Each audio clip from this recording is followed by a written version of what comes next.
Yes. Hello everyone, here is the Group Zero Go, and our members are Yan He, Lingo, and Nancy. In the oral presentation of this week, we want to make a further discussion uh, about the feminism and the gender equality, which is the topic we focused on in the former weeks. And in this week, we will talk about the women's workplace empowerment. Here we go. Here are the parts we will include in the presentation this week, oral presentation this week, and please have a short, please look at it.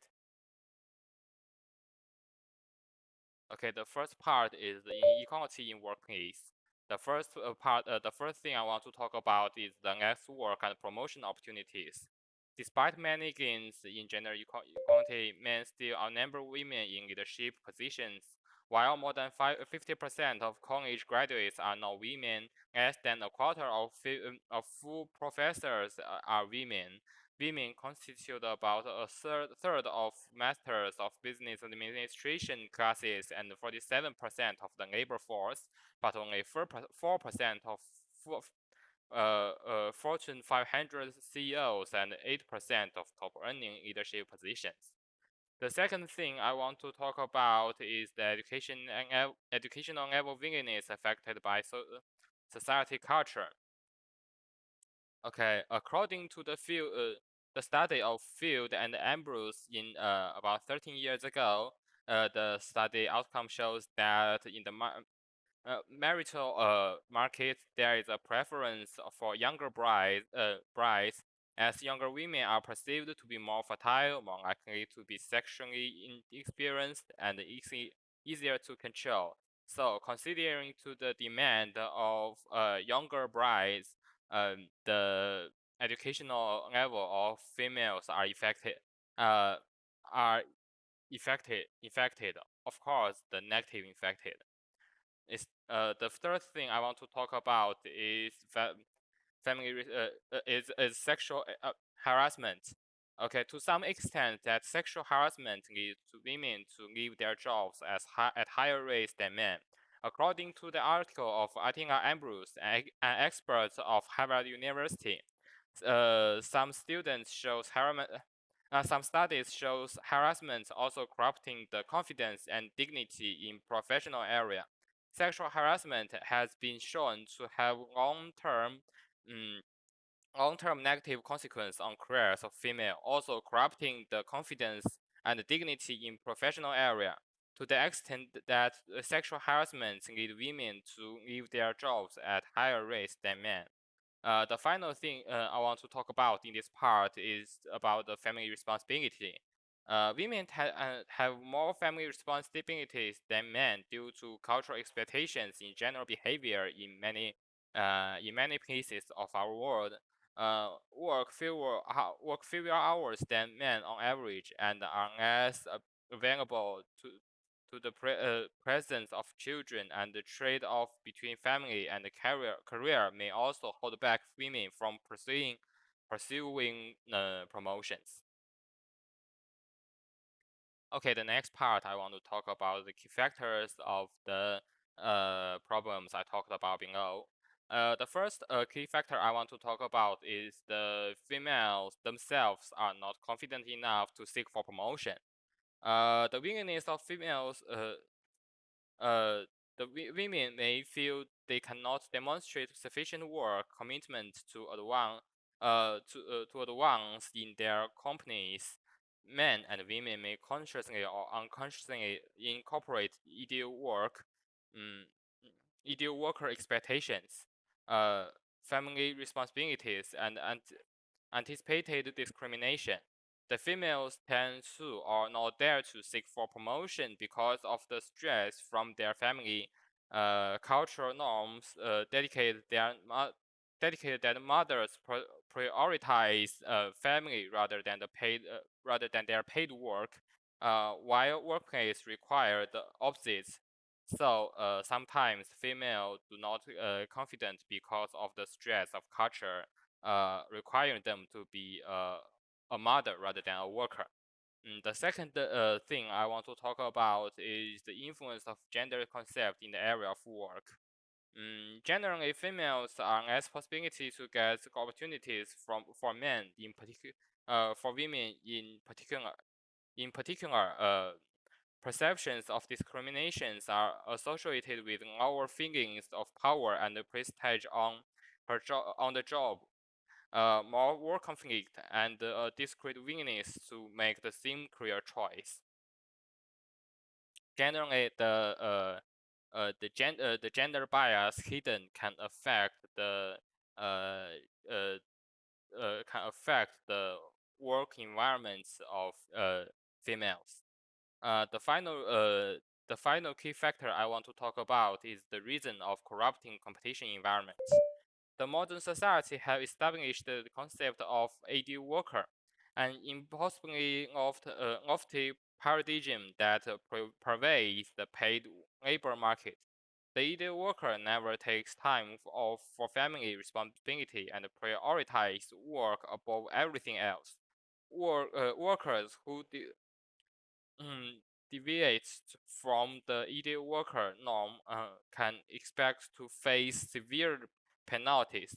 In the competitions of being an ideal worker, the females tend not to get advantage because of it is opposite of the expectation to being a mother and prioritize the family and their children, which is talked about in the former part by myself. And the females tend not to get advantage, which leads to a corruption of their working environment because the colleagues and the bosses may not consider them to be an ideal worker. Okay, next part is about the why we chose to talk about promotion area. Because we think promotion area is very important. Important. We have four ideas. The first is that promotion can help females to get higher salary, and at the same time, it can help females to be more confident because of the high salary. Besides, the more female leaders we have, we can affect the social culture deeper, and the corruption of traditional male Calvinism would be corrupted faster. Finally, it can help females to say no to sexual harassment because of they have a higher salary and they are more confident. Next part is about the legislation of feminism. He Yan, please. Well, when we choose to focus on empower women's promotion rights, we will begin to consider how to maximum women's equal opportunities when we face to promotion. We have discussed many methods such as establishing community or organizations or carrying out the equality ideological publicity. But we think all this can't be achieved in a short time, and it is uncertain whether they can be really complete. And after consulting materials and considering the factors which are affecting women's promotion, the final solution given by our group is legislation. We choose legislation because as a solution, first, legislation means it should be compulsory because there are laws to follow so as to achieve women's equal rights in promotion. And moreover, once the news of women's promotion legislation comes out or the law is promulgated, it can attract the attention of the whole society so that people can notice that women need to get more equal rights when they are promoted, and this can help understand that this is the right direction and help eliminate gender bias. At the same time, when women's right to promotion is affirmed by the law, women will be more intended to receive better education, and this can help improve their ability. And next page. Bingo, next page, please. how to achieve thank you how to achieve legislation. Although there are differences in legislation among different countries, but we can say according to the steps on the slide, it is generally necessary to conduct social investigation, collect and analyze data, then prepare a draft according to the analysis results, and finally submit them to the legislature for approval and promulgation. And the next page, you can see uh, in next page, you can see some cases of using legislation to promote women's rights. And in 1919, you can the Sexual Disqualification Act was removed in the legal profession. So this caused female lawyers can also obtain a lawyer license. And in 2007, the Spanish Act changed the gender balanced composition of the CNEAI Evaluate Committee. This is an evaluate agency so that women can also become candidates for the committee. In 2010, the European Union Central Bank implemented a diversification policy to provide more opportunities for women's promotion so that women can have equal rights and equal salaries with them. And the Spanish Science and Technology Act of 2011 advocated the inclusion of gender issues so that female researchers have equal rights with men in selecting topics and promoting professional titles. So we can see all these cases and laws show that legislation has played a good role in promoting women's right to promotion. And next part, Nancy will introduce you the limitation of legislation. Nancy, please. Thank you, Heyan. So in this part, we might focus on the limitation of the legislations. So the first part will be exclusions, effects, or results. Although legislation is a good way to use it, there must be some shortcomings in the process of the legislation, but not all problems can be solved by legislations. And if legislation is not implemented immediately after the implementations or other legislation is not extended to accurate parts, it might affect the outcomes of their negative action. Second one would be the abilities does not match positions. When the legislation is says there might be some problems. For example, in the competitions in the workplace or in selections, there might be some percentage that must be made out by women, but sometimes when the positions exceed, it might have the disadvantage for the fairness. The third part would be the long times to reach. And when we have the process the legislation for the social for phenomena, it is actually a very good solution, but the completions of the bills require a very long process, which including introduction of the legislations, the review of the registration of voters, and the process of the passage of the legislations published. And in this modern societies, the legislative powers of each country is different. So the length of the legislative times might be limited or to different degrees. Next slide, please, Nicole.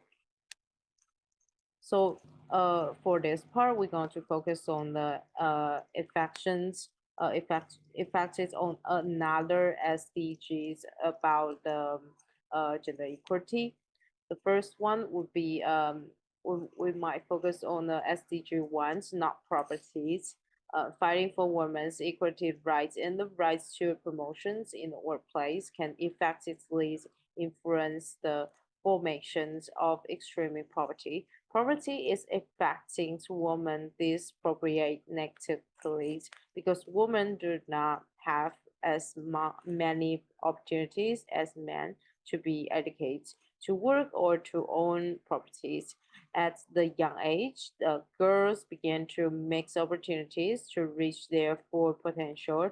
Females living in poverty often decided to send their children to schools instead of their own girls, or to intern their girls into children marriage. Unpaid work is one of the most negative factors in extreme poverty that hold women back. Um, so next we're going to focus on SDG 10 in equality.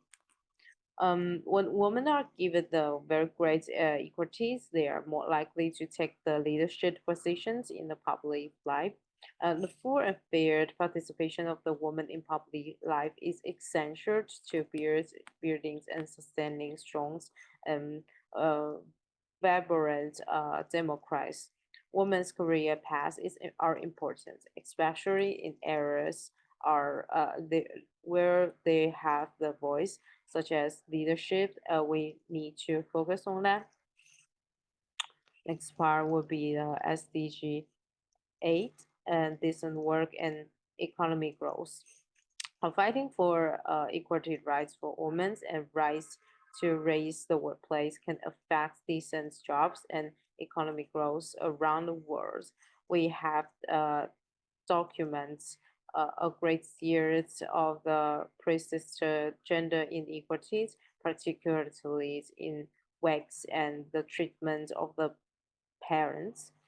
We found the positive correlations between more religions equalities for women in the workplace and more equal labor market outcomes, such as higher female labor force participations and a smaller gender work gap.